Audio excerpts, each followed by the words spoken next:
дар нами ҷое ки ҳозир мо суҳбат кардастем, дар намиҷода се та гирг омад. Як гиргиш ай боло истод, як та ай пон истод. Гирги сеюм рост мада ҳуҷум кард. ҳар қадаре ки ҳами қад ба қад меён да дастам боз ягон чиз надорам. ин нақл аз забони нафаре аст ки дар яке аз деҳаҳои дурдасти ноҳияи Муъминобод, деҳаи Гулзор зиндагӣ мекунад ва 34 сол мешавад ки ҳар рӯз масофаи 7 километр роҳро пиёда тай намуда ба маркази ҷамоати деҳоти Чилдухтарон, деҳаи Шаҳрак меравад то ба мактаб бачагон дарс бигӯяд. ҳамин тавр мо аҳли эҷоди рӯзномаи Хатлон барои аз наздик ошно гардидан бо зисту зиндагии ин омӯзгори пуртаҷриба роҳ пеш гирифтем ҷониби ноҳияи Муъминобод. он рӯз ки мо ба ноҳияи Муъминобод роҳ пеш гирифтем, ҳаво офтобию гарм буд. мо шабро дар деҳаи Шаҳрак, маркази ҷамоати Чилдухтарон гузаронидем. субҳи барвақт вақте аз хоб бархостем, дидем ки барф меборид. ба қавли мардуми деҳот, барф ним мӯза борида буд. мо нақша доштем то субҳи барвақт Эмомалӣ Шариповро аз хонааш то ба мактаб ҳамроҳӣ намоем. табиати пурбарф, тумани ғафс, хавфу хатари роҳ ва дарандагони ҷангал каме моро ба ваҳм овард ва ин тарс моро аз роҳ боздоштанӣ шуд. аммо аз наздик дидану ошно шудан ба ин роҳи пурхатар ва зиндагии якрӯзаи ин омӯзгори кӯҳистонӣ моро қувват бахшиду мушкилиҳо садди роҳи мо шуда натавонист. пас аз тай намудани 7 километр роҳ, кӯҳ, барф, азоб, машаққат, мо расидем ба хонаи қаҳрамони имрӯзамон, устод Эмомалӣ Шарипов. дар ҳамон поёни хонааш қарор дорад. аз ҳамун ҷо ҳаракат мекунад, ба деҳаи Шаҳрак, маркази ҷамоати деҳоти Чилдухтарон меравад. биёед меравем аз хонааш устодро ҳамроҳӣ мекунем то ба муассисаи таҳсилоти умумии рақами 15 деҳаи Шаҳрак. чӣ гуна азоб дорад ва чӣ гуна роҳҳоро убур мекунад. моро пайгир бошед. офтоб андозаи як қади найза тулӯ карда буд ва билохира манзили зисти Эмомалӣ Шарипов намудор гардид.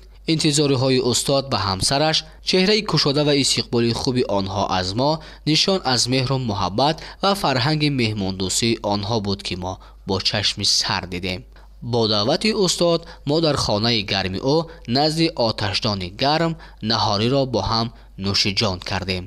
сари як пиёла чой суҳбати гарму ҷӯшон бо ин оилаи хушбахт ва тановул аз анвои хӯрданиҳои рӯи дастархон хастагиро аз мо бартараф намуд. хусусан чашидани асали тозаи кӯҳистон ки он ҳам маҳсулидастони ин омӯзгори пуртаҷриба буд, моро ба ваҷ овард. акнун асрори зиндагии Эмомалӣ Шарипов барои мо аён гашт ки ӯ чаро тарки ин манзилу макон накарда бо ҳамсари меҳрубонаш Рӯзигул Абдуллоева онҷо зиндагӣ мекунад. نه که بگیم که 34 سال میشود که نمجده زندگی کردیم. خطی نه اتای گلکم خواهی معلم امامعلی شریفوف نه معلم هر سحر کرده میروه. ما خواهی گسیل میکنیم با اومدنش انتظار میشویم خواهی که رای ما رای پرخطر رای تقدش تا خواهی قینه ایدنی و خواهی که به خاطر زندگی را پیش بردنم باید که خواهی مقصد به خاطر طلبا بیشترگی برای خواهی درس میته. معلمی تاریخ حقوقی نم قدر سال داشت شکرانه خدا خیلی شاگرداش هم شکرانه خدا بود کردن مکتب بابای اعلی. خداوند همیشه مرده که ما را مقصد نگاه داره در این راه توقع میره و میوید به خاطر مثال فرزندای آدما به خاطر طلباهاش. یک روز میگم که خیلی برف مزمینه مقصد نمیتونی رفتم میگه یا علاج میکنم خدمت میرسونم لیکن به آموزم میبروه میروه. хонаи ӯро аз чор тараф талу теппаҳои сарбаафлоқ ва ҷангалзор иҳота кардааст. ин боду ҳавои мусоид ва табиати гуворо бо ин ҷангалу кӯҳҳо барои ин марди накӯ манбаи хуби даромад ба ҳисоб меравад. зеро дар баробари касби омӯзгорӣ Эмомалӣ Шарипов таҷрибаи хуби 40-солаи занбури асалпарварӣ дорад ва аз ин соҳа даромади хубе ба буҷаи оилааш ворид мекунад. хонаи ӯ гарчанде дар миёни кӯҳсор қомат афрохта бошад ҳам аз барқу гармидиҳӣ танқисӣ надорад. равшании хонаи ӯро панелҳои офтобӣ таъмин мекунанд, яъне ин марди накӯ энергияи сабзро истифода мебарад. сипас моро лозим омад то роҳ пеш гирем боз ҷониби деҳаи Шаҳрак, вале роҳи мо ин дафъа сӯи муассисае буд ки Эмомалӣ Шарипов онҷо дарс мегуфт. باز همان راه پرخطر، همان دشت و کوه و جنگل، از همان مهم همان پیراهای باریک. این دفعه این پیراه را همراه این آموزگار طی نمودیم. راه شما بسیار راه خطرناک است، در اون جنگل است. آها. بود حالتایی که شما با خطر گرگ، با هجوم گرگ یا خیس یگان حیوان وحشی رو باروش دادید. البته روزی در همین شید که سحر کار در رفته سادم در نمی جایی که ما صحبت کردیم در نمی جدا 3 تا گرگ آمد. یک گرگش ای بالا ایستاد، یک تا پایین ایستاد. گرگ سوم راست ما هجوم کرد. هر قدری که همین خط به خط میریم در دستم باز اگه چیز ندارم. یک در همون دستم یک نگاه کنم که یک چوی نمی قدر در زمین هست. همون را هر قدر که بسری همون گرگ میزنم همون گرگ خوی نمیکنه. یکی دیدیم که همون همون چویی که من هم که سرش در جبه کن کار دارم. میگم کار در ببرارم مثال کار قدی بزنمش. یکی دست من نقپه. ای چو در سر بود. همون سر روی همون گرگ دم همون رو زدن گرفتن که یکی گرگ هم که کلش یک طرفه کرد که همون چو در چشمش زد. بعد مرا هوی کده گرفت همون سو ایده تایگاش نه عیقی بشود همون سپندن برفتن. خیلی بسا همه جزیر چیدریدگی باز گشتیم رفتیم خانه بالی گوست نگه پوشه درست رفتیسته بودم. سهر به سر بر وقت من سهر بسیار بر وقت توریک میرم اوخی برای که نوال برین مکتب در نصیب باشه رو باید پرسین که همین 7 کیلومتر من میرم با یکون دقیقه درس دیر نمیکنم 10-15 دقیقه حتی 20 دقیقه من و درس بر وقت میرسم. شاید به نظر کس عجایب و باور نکردنی باشد که چگونه او 34 سال باز 7 کیلومتر راه را پیاده طی نموده به مکتب می آید و باز به خانه بر می گردد.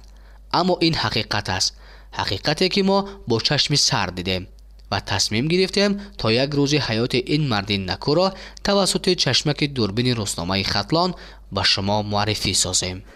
استاد امامعلی شریپوف با یک راه به دست میاد که آن همین گناه است. راه ناهموار یکی درون چقری است، تلو تپه است، درون جنگل است و حتی خطر به جان هم دارد. ما که در این راه اونقدر چی میگن به قول مردم دهات آموخته نبودیم، درون چقری افتیدیم اما با فکرم هیچ کار نمیکنند و میرویم و دومه راه را میبینیم با فکرم با دهه شهرک نزدیک شدیم. در همین جایی که شما دیده ایستادین سالی 92 بود. اویله ما برای ما خوراک میبود، خوراک نصف روزی. همیجه را این راه ها یک 4-5 متری اوس بود. همیجه را میگه گذاشتم که یقیبم یک گرد چنگ وزمین غلطید. گشتم نگاه کردم میگه که همیجه را بزا میچریدن. همین جایی که ما شما ایستادین همیجه میگه بزا چریدن. اوس گذاشتم نگاه کردم که خیلی وقتی وای سرکردگی نبود است. میگه گشتم با هم نگاه کردم که بزا همش قریب 50 متر در همین جر دنگل شما همه اون مردگی بودم میگه. اینک آن هم از زحمت، ترس، وهم و مشکلی های راه پسی سر شد و بالاخره ما رسیدیم به دهه‌ای که امامعلی شریپوف در آنجا به شاگردان درس میگوید. این دهه‌ای در پایان بوده دهه شهرک می باشد.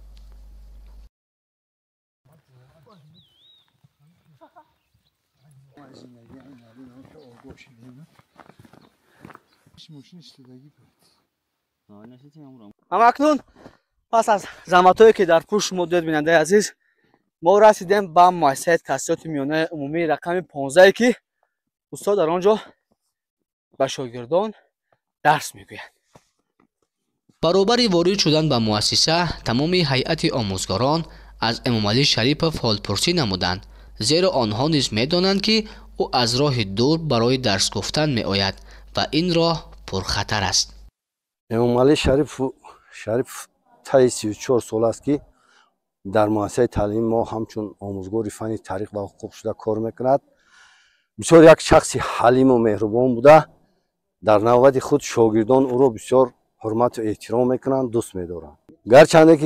гарчанде эмомалӣ аз муассисаи таълимӣ дар масофаи 7 километр дуртар дар деҳаи Гулзор зиндагӣ мекунад, ҳар саҳар сари вақт омада бисёр масъулияти баланд дорад.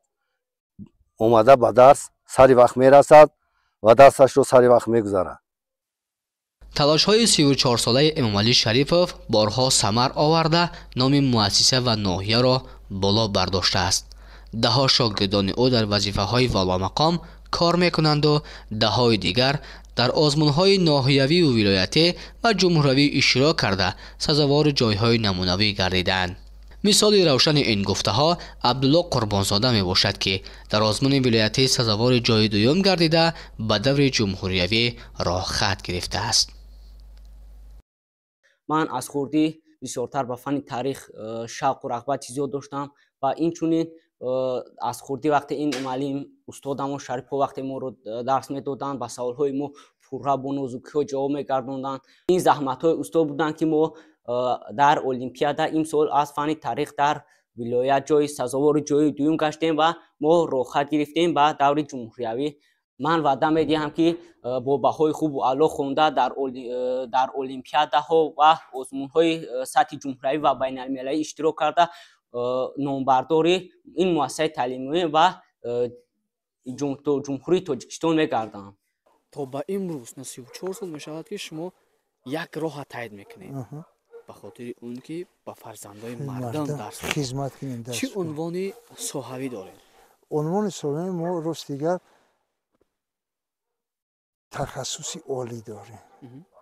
дигар ягон унвони дигар не. иншоалло ба ан дар оянда қавл метаҳем, ки шояд ки ҳукумати ҷумҳурии Тоҷикистон, вазорати маорифи ҷумҳурии Тоҷикистон ана ҳамин меҳнатҳои роҳи дури моро, ана ҳамин хизматҳои моро дар назди ҳукумати давлат ба назар бигирад, шояд ки моро боз ба унвонҳои баландтар қадр кунад. ин муассисаи таълимӣ рақами 15 ноҳияи Муъминобод аст, ки воқеъ дар ҷамъияти деҳоти Чилӯтарон деҳаи Шаҳрак қарор дорад. дар ин муассисаи таълимӣ устод Эмомалӣ Шарипов, қаҳрамони гузориши мо, ба шогирдон дарс мегӯяд. 34 сол мешавад, ки 7 километр роҳро бо ҳама хатарҳояш тай мекунад ва ба ин муассиса омада ба шогирдон аз фанни таърих ва ҳуқуқ дарс мегӯяд. то ин дам вобаста ба як рӯзи устод, ман будам бо шумо Набиҷони Садабдор ва наворбардор Аҳадуллои Мирзоалӣ қисса кардем ва ин лаҳза гузориш мо хотима меёбад. хайр, то гузоришҳои навбатӣ бо рӯзномаи Хатлон бимонед, пайгир бошед ва қиссаҳои ҷолибро бибинед ва бишунавед.